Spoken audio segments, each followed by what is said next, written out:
President Trump paused U.S. airstrikes after these attacks in southwestern Iran on Friday. On Sunday, Trump's ambassador to the UN attributed the lull to a weekend meeting between Omani and Iranian officials, but warned the U.S. military remains locked and loaded. Even more assets are going into theater, but he's giving talk some space. He's giving it a little bit of room. We've had both Oman and Iran and a number of our other negotiators engaged at every level, from the most senior levels all the way down to the technical level over the past few weeks, and particularly in the past few days.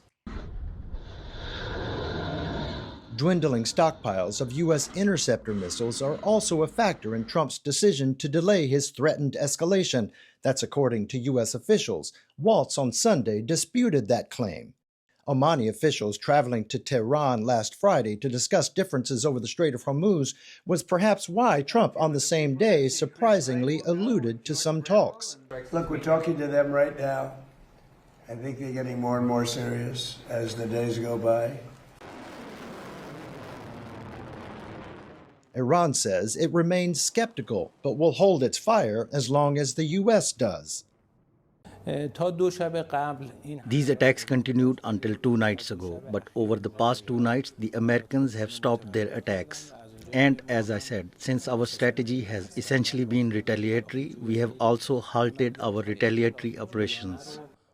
Trump says the U.S. naval blockade of Iranian ports remains in place, and CENTCOM warns forces will fire on and disable ships violating the effort.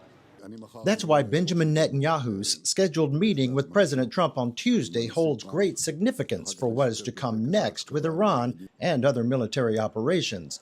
The two have been at odds over Israeli attacks on Lebanon, a sticking point in the now failed Memorandum of Understanding.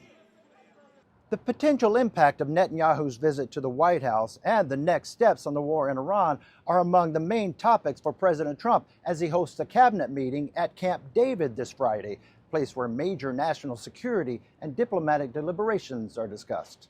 Craig Boswell, TR2 World, Washington.